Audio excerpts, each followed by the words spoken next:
Bonsoir à tous. Bonsoir, Monsieur le Président. Bonsoir. Bonsoir, Gilles.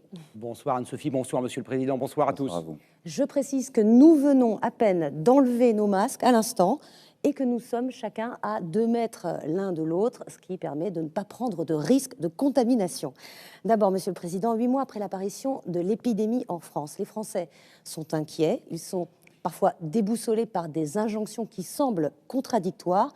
Où en sommes-nous aujourd'hui en France? Est-ce qu'on en est au même niveau qu'à la mi-mars, juste avant d'entrer dans le confinement?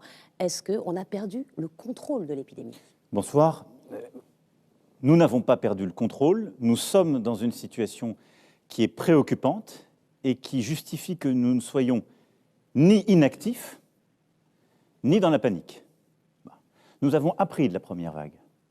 Notre pays a subi cette vague de plein fouet. Un rapport, d'ailleurs, vient d'être rendu qui fait l'analyse de ce qu'on a bien fait, moins bien fait, mais qui a frappé toute l'Europe, le monde entier même. Nous avons eu, durant cette première vague, 30 000 victimes. Depuis lors, 2 000 victimes supplémentaires.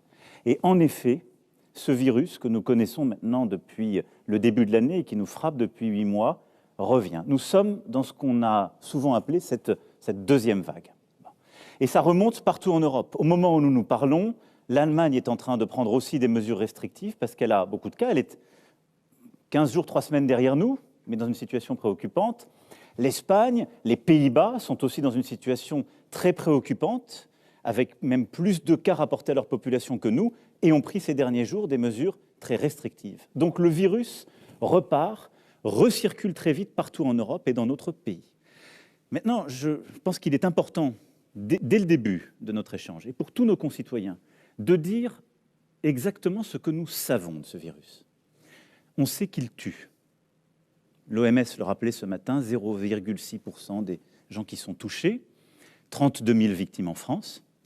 Il tue plutôt les gens qui sont plus âgés. C'est vrai que 90% des gens qui sont morts, de nos concitoyens qui sont morts de ce virus, avaient plus de 65 ans.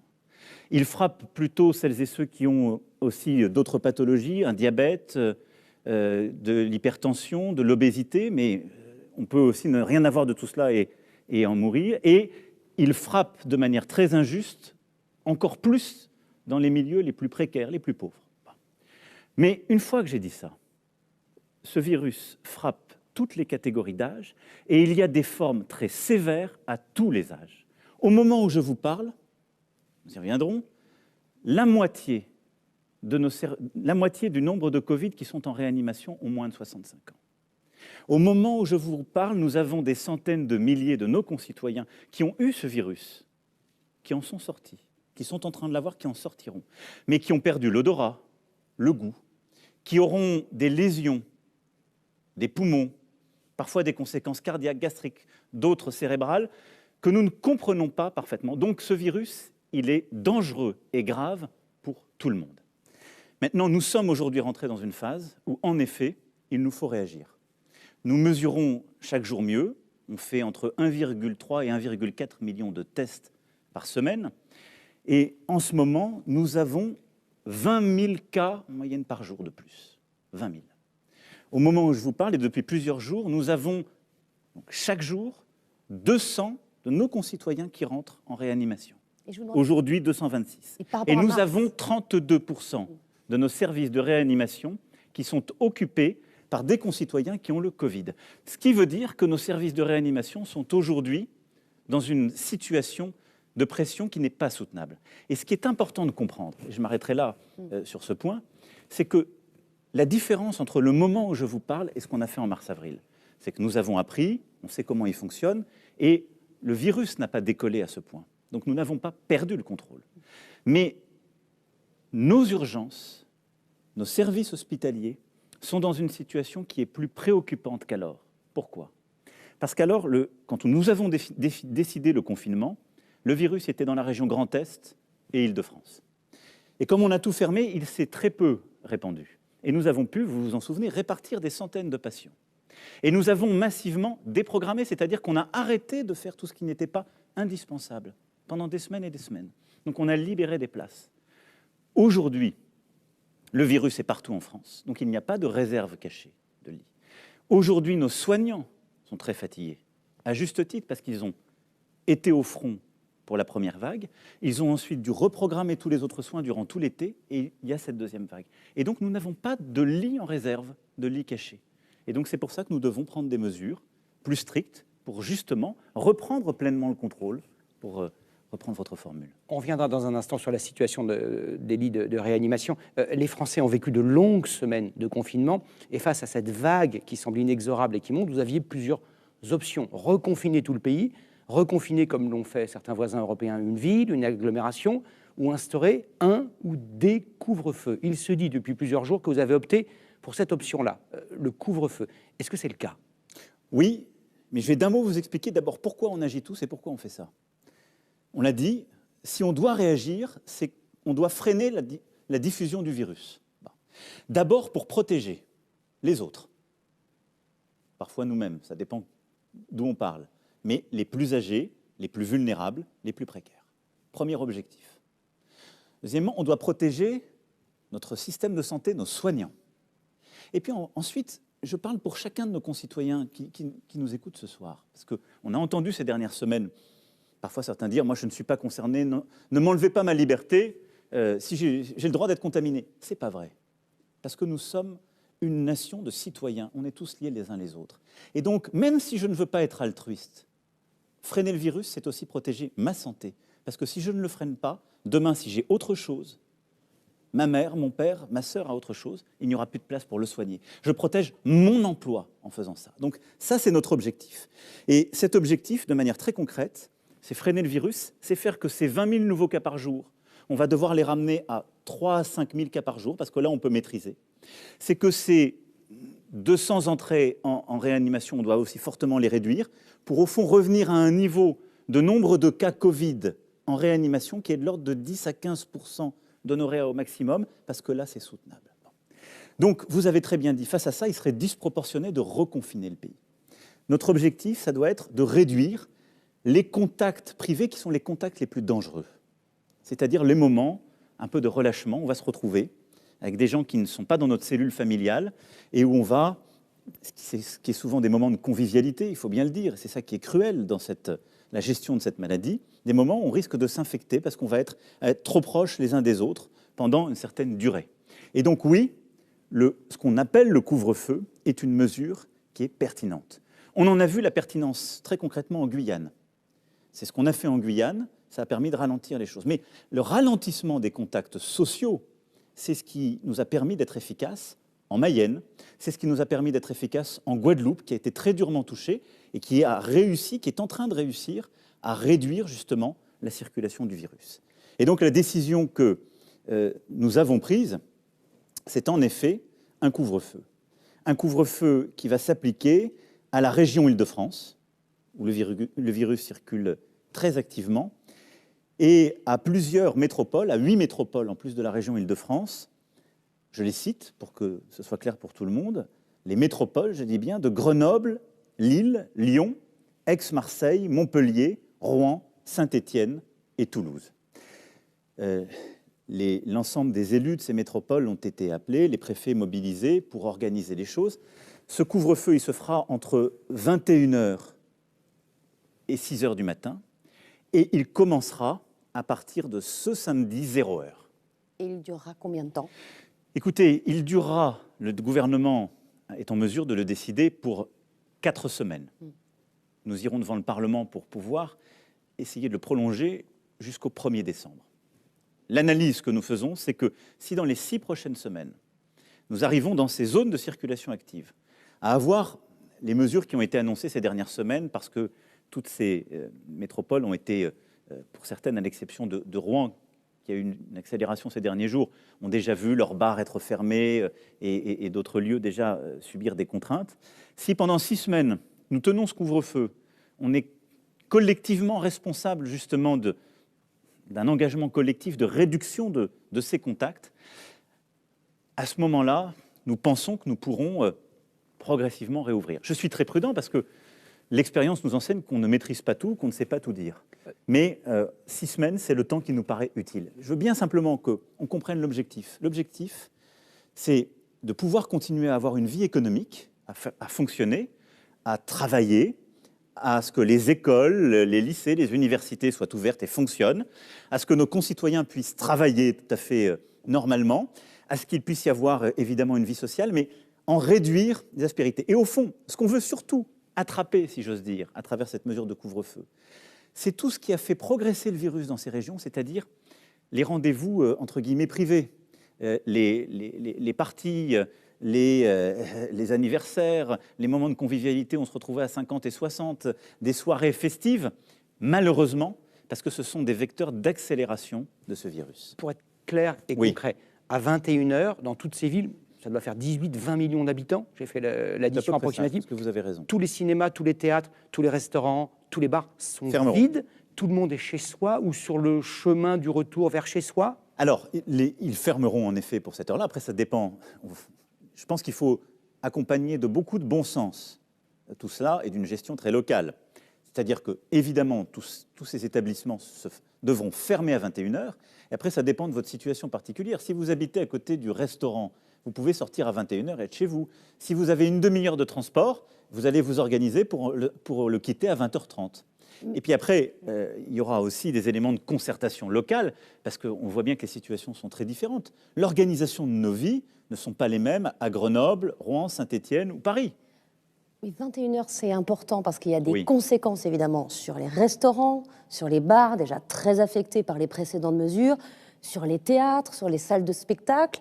Est-ce que vous avez prévu de nouveaux dispositifs pour venir en aide à ces commerces, à Alors, ces vous avez d'abord totalement raison. On va essayer d'aider au maximum, par exemple pour les théâtres, les cinémas, à pouvoir avoir des reprogrammations, organiser les choses pour pouvoir y aller un peu plus tôt. Je le dis parce que dans beaucoup d'établissements, les restaurants, les théâtres, les cinémas, on a conçu collectivement des règles qui font qu'on est très bien protégé, parce qu'on a réduit le nombre de personnes avec qui on est à table au restaurant, parce qu'on a des protocoles aujourd'hui sanitaires qui sont très efficaces au cinéma comme au théâtre, ou à l'opéra ou autre. Et donc, là-dessus, on va essayer de programmer un peu plus tôt.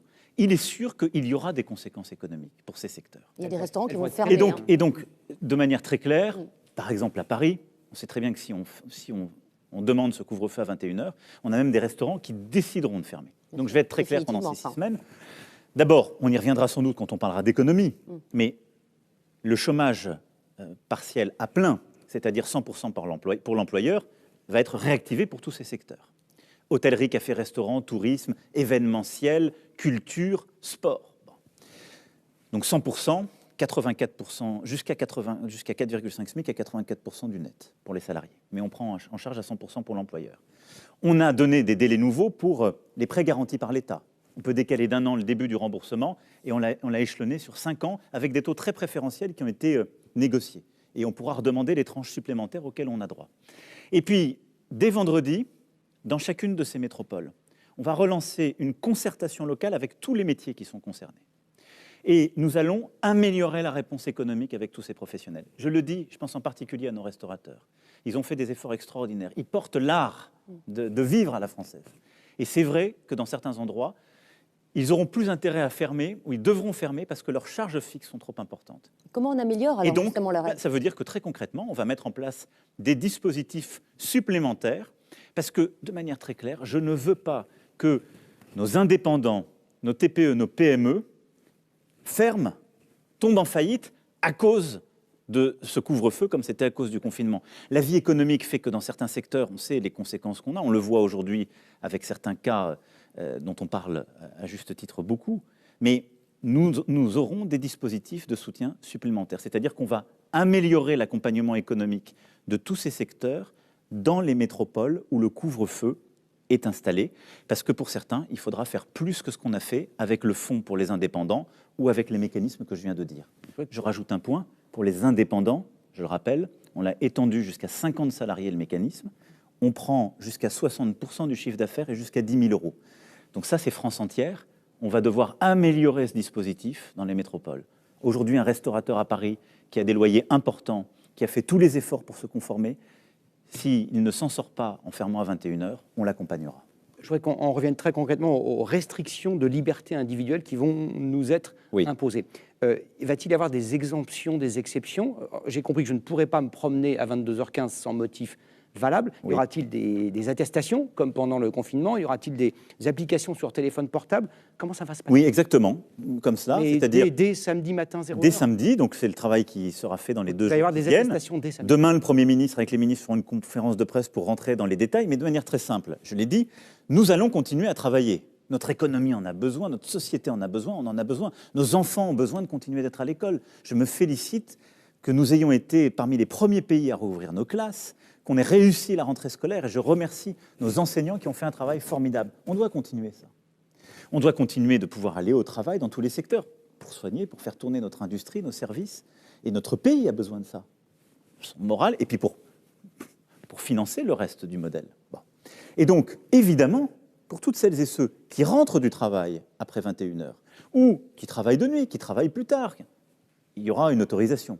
Pour celles et ceux qui ont des urgences, par exemple sanitaires, il y aura des autorisations. Donc on va définir les cas, là aussi, je dirais, de bon sens, qui permettront de circuler. Il n'y aura pas une interdiction de circuler entre 21h et 6h du matin. Il y aura une stricte limitation aux bonnes raisons. Mais ça veut dire, par contre, qu'on n'ira plus au restaurant, on ne sortira plus du restaurant après 21h, qu'on n'ira plus chez des amis, qu'on n'ira plus faire la fête, parce qu'on sait que c'est là qu'on se contamine plus facilement et qu'il faut réduire. Et qui fera respecter ce couvre-feu? Est-ce qu'il y aura la police? Est-ce qu'il y aura des militaires? Qu'est-ce qu'on peut imaginer? D'abord, je pense Y aura-t-il des contraventions? Oui, il y aura des contrôles, et je remercie nos forces de l'ordre de le faire depuis le début.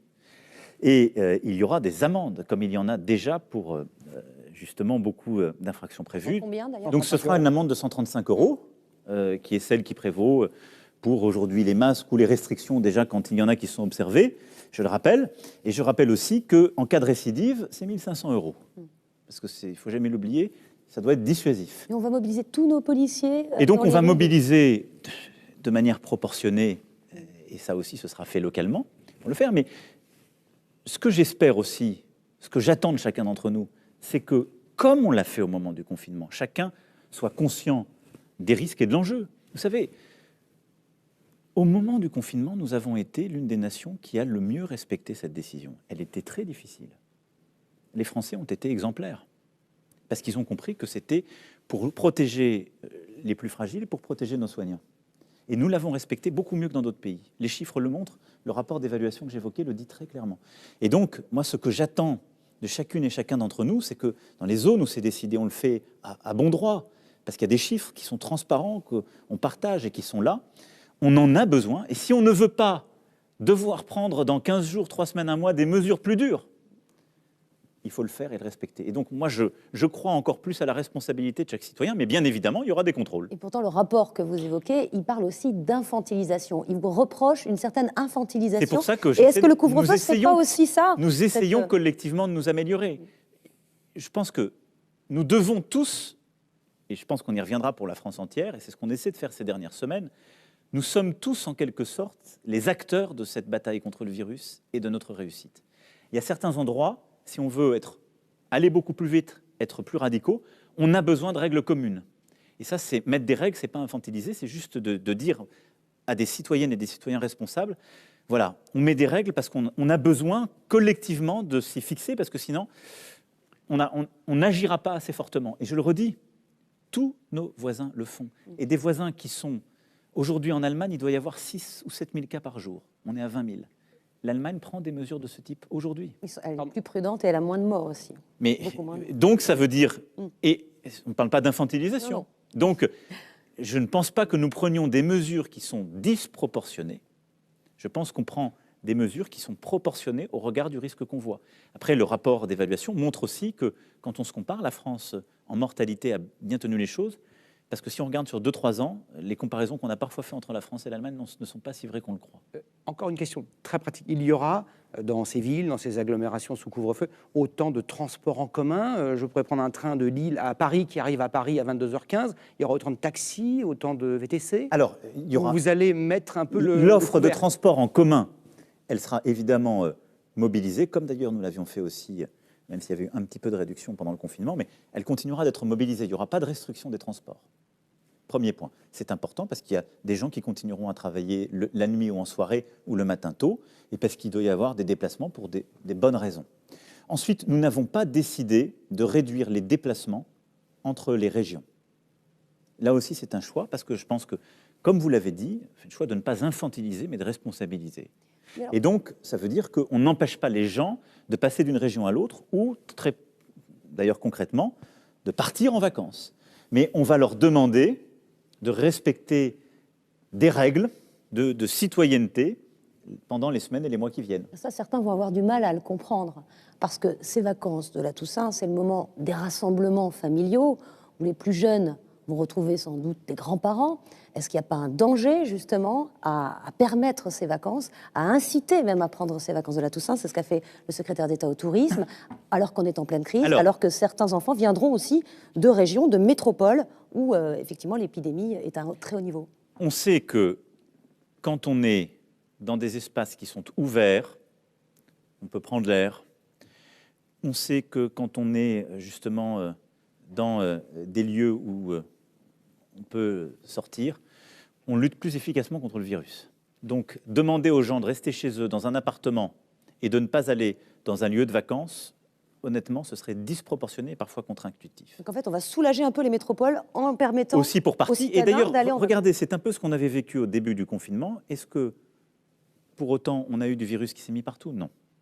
Par contre, ce qu'on va dire très clairement, ce que je dis ce soir très clairement à nos concitoyens, s'ils vont dans une location, dans leur maison de vacances, c'est de respecter les règles comme si ils étaient chez eux, c'est-à-dire de continuer à prendre évidemment les précautions qu'il va y avoir partout dans la société, mais surtout, si on va se rassembler en famille, et là aussi c'est encore une fois du bon sens, je partage la contrainte avec vous tous et toutes, c'est qu'on ne va pas réglementer tous les comportements. Je ne vais pas dire aux gens, on vous empêche de bouger de votre ville, on vous empêche 3 jours avant de partir en vacances. Là, vous me diriez, vous infantilisez les gens. Non, je dis, vous pouvez partir en vacances parce que ce serait disproportionné de vous empêcher de le faire, mais si vous allez en famille, si vous allez avec les grands-parents, si vous allez avec des membres de votre famille qui sont fragiles, il est impératif de respecter les règles d'usage. C'est-à-dire, même dans le cadre familial, de mettre vos masques si vous ne venez pas d'être testés, et eux non plus, c'est-à-dire de protéger les autres. Quand on met son masque, on protège les autres.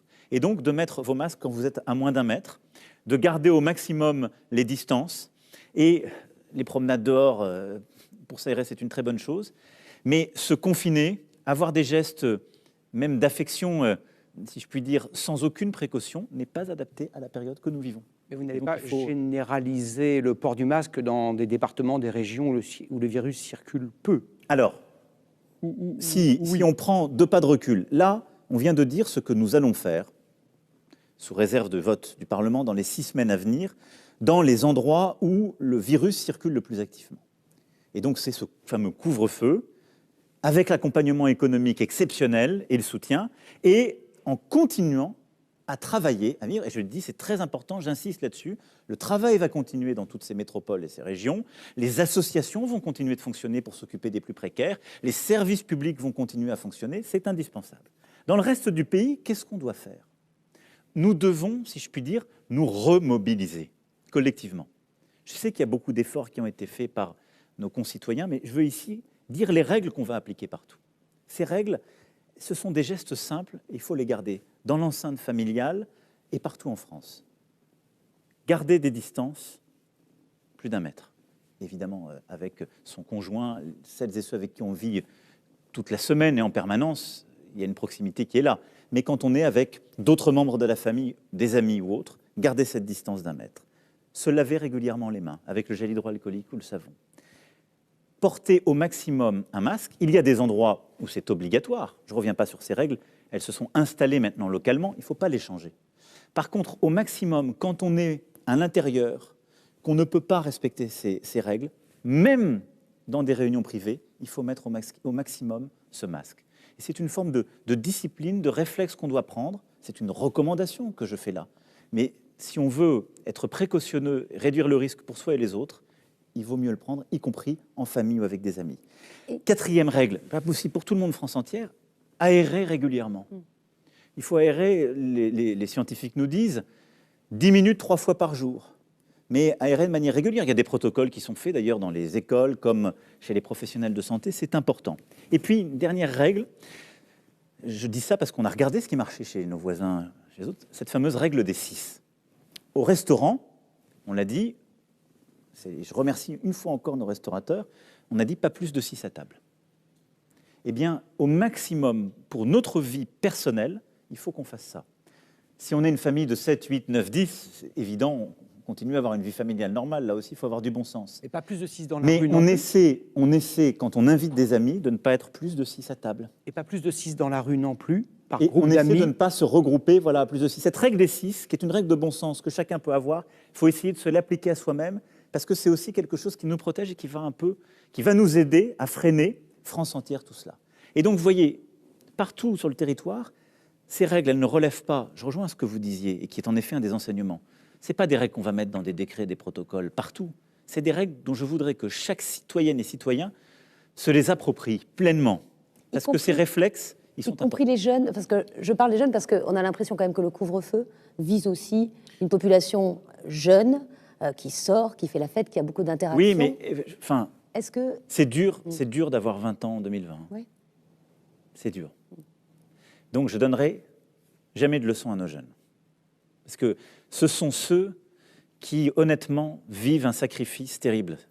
Des examens annulés, de l'angoisse pour les formations, de l'angoisse pour trouver le premier job. C'est aussi pour ça qu'on a mis une telle mobilisation, un jeune, une solution.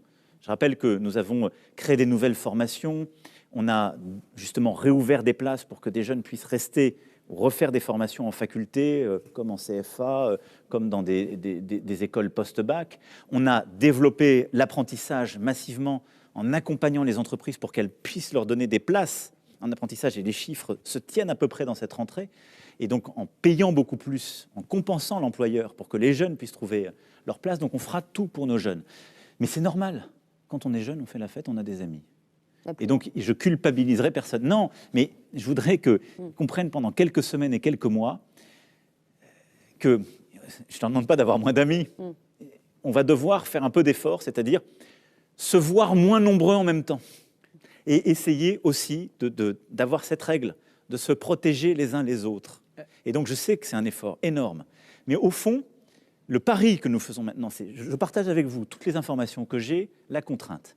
Il y a des zones, ces fameuses métropoles et la région Île-de-France, ça va tellement vite qu'on a besoin de prendre ce couvre-feu, qui va être dur pour des secteurs économiques et qui est contraignant, je le mesure. Pour le reste du pays, plus chacune et chacun porte ses règles, plus on arrivera ensemble à freiner. Il y a autre chose. Je vais demander aussi dans la France entière à l'ensemble des élus, à nos maires, de nous proposer des plans de prévention. Les maires, en associant mieux les citoyens, ils le font formidablement. Ils ont des conseils de citoyens, ils ont créé leur propre structure. On a besoin d'associer pleinement nos citoyens et d'associer nos élus. Les maires doivent aussi être dans cette phase des acteurs de la prévention. Ce sont ceux qui savent le mieux aller chercher nos aînés, aller chercher les associations pour expliquer, porter nos messages, mieux protéger. Donc voilà ce qu'on va faire après France entière, en continuant à limiter aussi les grands rassemblements et continuant les règles qu'on a depuis la rentrée. Vous-même et vos ministres, vous dites depuis quelques jours, quelques semaines, que la règle, dorénavant, sans qu'on sache jusqu'où cette règle nous mène, c'est le télétravail, pour le plus grand nombre possible. À quel étiage? 50% du temps? Alors, 80%? 100%? Et puis il y a le privé, sur lequel vous n'avez pas le droit directement d'intervenir, et la fonction publique. Qu'est-ce que vous dites aux 5,5 millions de fonctionnaires? Restez chez vous le plus possible? Non, je ne vais pas dire ça comme ça. Parce que d'abord, travailler, que ce soit en entreprise, dans un service public, dans une collectivité locale ou au service de l'État, dans une association, c'est un collectif. Et je pense qu'il faut faire attention. Le télétravail, c'est un outil quand on l'utilise intelligemment, que c'est flexible, que c'est presque individualisé, négocié au plus près, c'est intelligent. Si c'est une règle nationale, là maintenant, on a dû le faire au moment du confinement, mais là maintenant, parfois, on réisole les gens. Vous savez, le télétravail, je vais être un peu direct, quand on a une résidence secondaire tout à fait sympathique et qu'on télétravaille, c'est chouette. Quand on a un appartement, que les enfants sont à la maison, qu'on a de la promiscuité, ça devient vite très dur. Et puis, on a besoin d'échanger avec des collègues de travail. Bon. Donc, il faut là aussi du bon sens. On a besoin que les entreprises fonctionnent. Elles ont besoin d'avoir de la présence au travail. On a besoin d'avoir des services publics qui soient ouverts, des bureaux de poste qui soient tous ouverts. Ils ne vont pas refaire non, les pas bureaux du de tout. poste, les Pas du perceptions tout. qui ont fermé Pas en du tout. mars-avril. On a besoin d'avoir des professeurs qui sont en classe, etc. Donc oui, il faut que tout le monde soit présent au maximum. Mais là où c'est possible, quand on est dans un bureau où il n'y a pas d'accès au public, quand on est dans une entreprise où les règles peuvent le faire, dans la mesure du possible, et négocier au plus près du terrain, on va plutôt inciter les gens à faire, pour les emplois où c'est pertinent, 2 à 3 jours de télétravail par semaine. C'est ce que font certains depuis plusieurs semaines. Pourquoi ? Parce que ça réduit un peu la pression collective et la circulation. Mais voilà, il faut du bon sens, mais ça n'est pas la panacée. Il faut aussi que ce soit négocié, et les partenaires sociaux ont raison d'insister là-dessus, négocié dans les branches et au plus près de l'entreprise. Mais il ne faut jamais oublier qu'on vit ensemble. Et je pense qu'il faut qu'on réussisse à réduire nos contacts un peu inutiles, parfois nos contacts, pardon de le dire comme ça, mais les plus festifs, mais qu'on continue à avoir une vie sociale. Au travail, où on sait bien se protéger parce qu'on a maintenant la règle du masque, à l'école, au lycée, à l'université, dans les associations, parce que c'est la vie aussi. On a l'impression que la situation que vous avez décrite et qui nous amène à imposer ce couvre-feu dans les métropoles, elle était prévisible, elle était même prévue par les avis du Conseil scientifique en juin, en juillet. Il parlait d'ailleurs de la pression sur ces métropoles, sur le danger que le virus soit plus virulent à la rentrée. Tout ça était prévisible. Et puis il y a eu l'échec de la politique du dépistage. D'abord, on a attendu longtemps ces tests. On les a attendus en mai, en juin, en juillet, ça commence à arriver. Et puis après, on n'arrive pas à comprendre comment on a pu prévoir l'amont, c'est-à-dire tout le test, et pas l'aval, c'est-à-dire pas l'examen de ces tests, pas les moyens pour traiter ces tests en moins de 2 jours. Parce qu'au-delà de 2 jours, c'était de l'argent jeté par les fenêtres. Alors, vous avez raison, on a rencontré des vraies difficultés sur ce sujet. Je crois qu'il faut le dire et les partager. Pourquoi ? Parce qu'on a monté, on s'était donné des moyens et on a plutôt suivi la trajectoire des moyens qu'on s'était donnés. On est aujourd'hui l'un des pays qui teste le plus en Europe. Pas forcément le plus efficacement. Non, mais je vais revenir pourquoi, parce que ça, c'est les techniques de test. Mais on fait entre 1,2 et 1,4 millions. Et quand je regarde ces derniers jours, parce que vous comprenez bien que je le surveille quotidiennement avec les ministres, et je veux ici vraiment rendre hommage au travail du gouvernement, aux mobilisations du Premier ministre et au ministre de la Santé, qui, jour et nuit, fait son maximum avec ses équipes pour faire. Les difficultés qu'on a eues, c'est qu'il y a eu beaucoup de demandes. Beaucoup plus qu'on ne pensait. Parce que c'était gratuit. Oui, mais parce qu'on n'avait pas besoin d'ordonnance. Rappelez-vous la polémique qu'on a eue à la rentrée sur les masques et ce qu'il fallait que ce soit gratuit ou pas à l'école. On l'a rendu gratuit pour tous les enfants de familles modestes ou les plus précaires. Des millions. Parce que ce n'était pas gratuit pour tout le monde, on a eu des polémiques. Vous pensez que la solution, c'était de rendre payant le test ? Moi, je ne crois pas. Non. C'est de prévoir les moyens pour analyser les tests. J'assume totalement qu'on ait en effet rendu le test gratuit. Parce qu'on a décidé, nous, en France, qu'il n'y aurait pas de barrière à l'argent. Il faut le dire. Et depuis le début de cette crise, c'est ce qu'on a fait. On est l'un des pays qui a le plus accompagné économiquement et socialement notre nation. Et je l'assume. Mais parce que c'était gratuit, on pouvait anticiper cette vague de... Parce que c'était gratuit, peut-être. Mais moi, je ne crois pas qu'il y ait beaucoup de gens qui aient à l'excès été se faire tester. C'est parce que c'était surtout, il y avait de l'inquiétude, parce que le virus a circulé. C'est tout, parce que le virus a circulé entre les générations. Et on le voit un peu partout en Europe. Donc je ne mettrai pas ça sur le compte de la politique de test. Je dis juste que, ce que décrit très bien le rapport, on a en effet eu des délais qui étaient trop longs. Pourquoi ? Parce qu'on n'avait pas l'organisation qui permettait de le faire. Je remercie, moi, l'ensemble des professionnels de santé publics et privés qui se sont mobilisés. Mais on n'avait pas de grosses centrales de tests. On a un réseau qui est en plein de petits points. Et donc, on avait un système qui n'était pas habitué à avoir une telle pression. Et donc, il y avait de la queue pour obtenir le test, de la queue pour avoir les résultats. Et ça, c'est lié à la technique. Vous entendez beaucoup parler de ce test qu'on appelle PCR. En effet, il faut une technique d'analyse. Alors, comment on va répondre à ça ? On va changer les choses. Et je veux aussi donner une perspective à nos concitoyens. Là, je dis pour 6 semaines, on va faire couvre-feu dans ces métropoles et en région Île-de-France. Et on se remobilise partout dans le pays pour essayer de gagner cette bataille. Ensuite, on doit progressivement aller vers une stratégie qui est partout dans notre pays, tester, alerter, protéger. C'est la clé de la stratégie qu'on doit faire monter en puissance tout le mois de novembre et en décembre. Parce que nous en avons jusqu'à l'été 2021, au moins avec ce virus, tous les scientifiques sont clairs. Et donc si on ne veut pas faire tout le temps des blocages, redémarrages, il faut qu'on arrive au fond à beaucoup mieux suivre ce virus.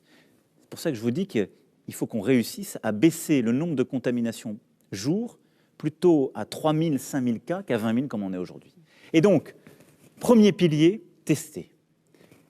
On a une innovation qui est arrivée ces derniers jours, reconnue par l'Organisation mondiale de la santé, la Haute Autorité de Santé, ce sont ce qu'on appelle ces tests antigéniques.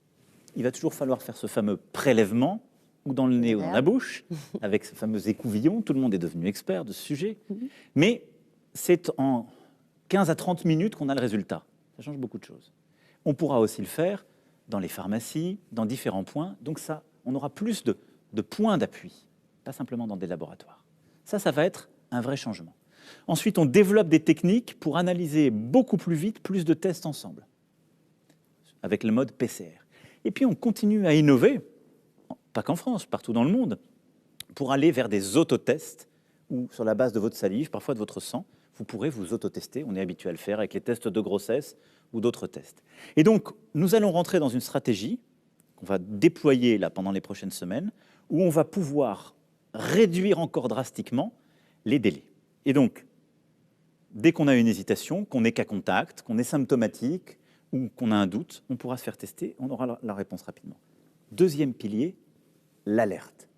Quand je suis testé, il faut que je puisse alerter ce qu'on appelle mes cas contacts. Les gens avec qui j'ai été exposé à moins d'1 mètre, avec qui j'ai dîné, avec qui j'ai passé un long moment, avec qui j'ai été à la cafétéria ou autre. Ce que Stop Covid n'a jamais permis de faire. Vous avez raison. C'est un échec cuisant. Alors, les derniers chiffres nous disent que vous avez Stop raison. Covid a servi à alerter, à ce jour, 493 personnes. Alors, je ne prendrai pas ce chiffre pour dire que c'est un échec.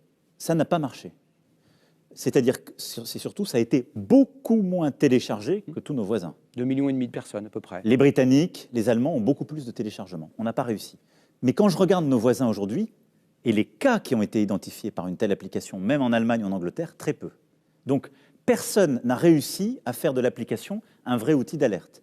Mais nous, à ce stade, on n'a pas réussi à faire de l'application un outil pour les gens. Donc, depuis plusieurs semaines, j'ai demandé aux équipes de complètement reconfigurer les choses. Il faut qu'on ait une nouvelle application, elle va s'appeler Tous Anti-Covid. Chacun est mobilisé. C'est une application, et on a regardé ce qui marchait chez les autres, il faut apprendre de nos erreurs. C'est pour quand ? Le 22 octobre, elle sera présentée et elle va comme ça monter en charge. Ce sera une application d'abord où il y aura des informations. Comment circule le virus là où vous êtes, où sont les points pour se faire tester et suivre un peu vos cas. Donc il y aura des informations générales, des informations plus particulières et locales. Parce que les gens vont plus souvent consulter l'application quand il y a ça. Ce que font très bien les Britanniques. Ensuite, on va donner aussi un mode d'emploi. Ça ne sert à rien de l'allumer tout le temps. Beaucoup de gens ont dit, ça vide ma batterie, je ne sais même plus comment.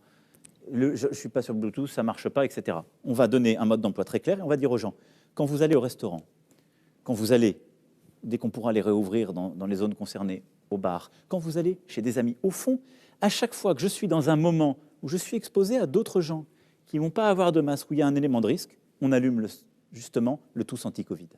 Et on va en faire aussi un instrument avec nos restaurateurs, avec l'ensemble des cafetiers, avec les hôtels, avec tous les professionnels, un outil pour mieux alerter, tracer, et donc du coup pour identifier ces foyers de contamination, les remonter et prévenir. Et puis troisième chose, il faut protéger, en étant très strict sur les 7 jours d'isolement quand on a le virus, même quand on n'a pas de symptômes, et adapter justement là-dessus notre réponse. Et donc ça, c'est la stratégie vers laquelle on va mettre beaucoup plus de moyens pour réussir, dès qu'on aura moins de cas par jour, à ce qu'il y ait moins de contraintes collectives, mais qu'on suive mieux ce virus et qu'on le maîtrise mieux. L'un des enseignements de cette crise sanitaire, c'est que statistiquement, ce sont les plus défavorisés qui en ont été le plus victimes, des victimes sanitaires, des victimes économiques également. Certaines associations caritatives, le responsable aussi de la CFDT, demandent l'augmentation des minima sociaux, du RSA, et demandent également que les 18-25 ans puissent bénéficier du RSA. Est-ce que vous dites oui ? Alors, on va apporter une réponse à cela, d'ailleurs, comme nous l'avions fait au printemps. D'abord, c'est tout à fait vrai que sur le plan sanitaire, je le disais tout à l'heure, le virus frappe davantage les milieux modestes.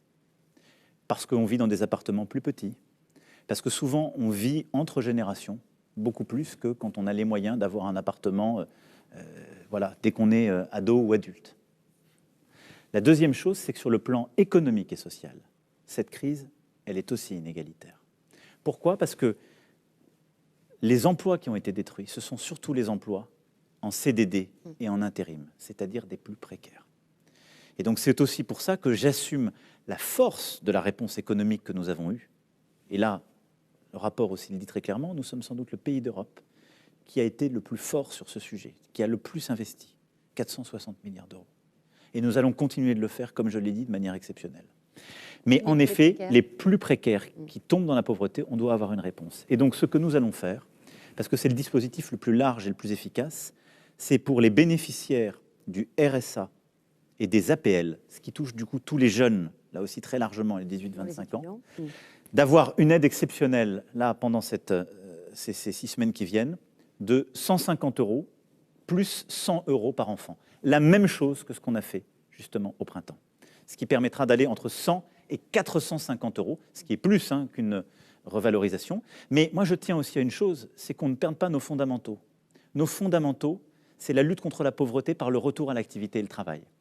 Et plus on augmente de manière unilatérale tous nos minima sociaux, et on ne les rebaisse jamais après, plus on rend difficile le retour à l'activité. C'est ce qu'on a constaté, et c'est aussi pour ça que j'assume, il y a quelques mois, d'avoir massivement et historiquement augmenté la prime d'activité au niveau du SMIC de 100 € par mois.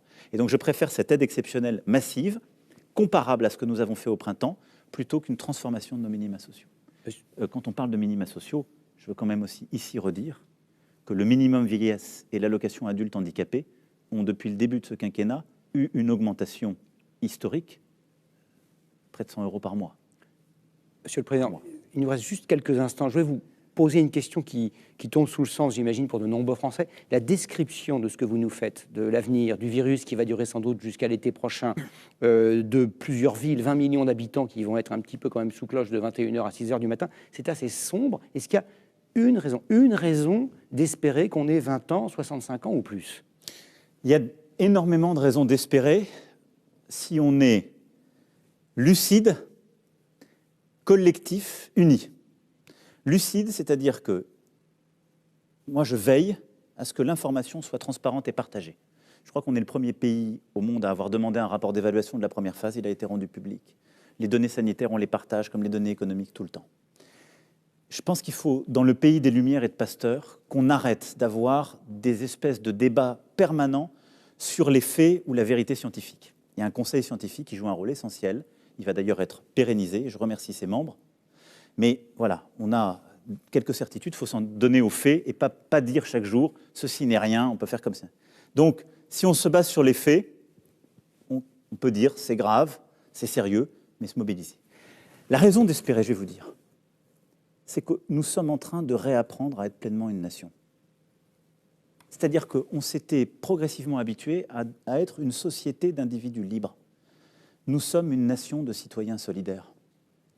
Nous ne pouvons pas nous en sortir si chacun ne joue pas son rôle, ne met pas sa part. Voilà la clé. Et donc, je le dis très clairement, le message que je suis venu passer ce soir, c'est que j'ai besoin de chacun d'entre vous, que nous avons besoin les uns des autres, pour trouver des solutions, pour inventer, pour être citoyens en respectant les règles, pour nous-mêmes et pour les autres, mais surtout pour inventer. Et on sortira de cela en étant une nation plus résiliente. On va continuer à surmonter nos défis. On va continuer à régler la crise climatique et la transition climatique, mais on va aussi, et on est en train de le faire, apprendre à une nation plus résiliente qui va produire de l'économie de la vie sur son territoire à nouveau. On va reproduire des médicaments, des matériaux nécessaires, qui réapprend à se protéger et à surmonter cette crise comme les autres. On sortira plus fort parce qu'on sera plus unis. Voilà, si j'avais un message à passer à nos concitoyens, c'est ça. Voilà. Nous avons besoin les uns des autres, on s'en sortira ensemble. Voilà, c'était le mot de la fin. Merci beaucoup, Monsieur le Président, de nous avoir reçus. Anne-Sophie. Merci, Gilles. Merci à vous. Et nous y arriverons. Nous y arriverons. Très bonne soirée à tous.